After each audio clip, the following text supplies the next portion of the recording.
আজি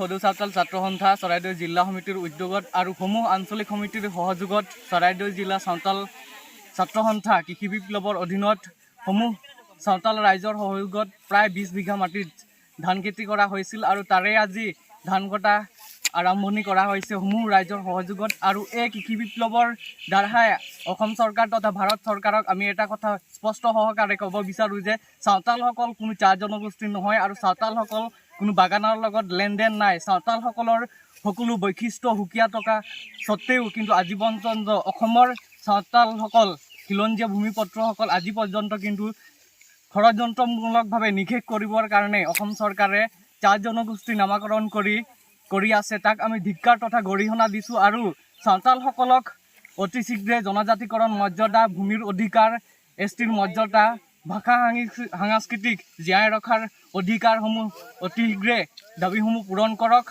আমি ইয়াৰ পৰাই এইটোৱে আহ্বান জনাইছোঁ।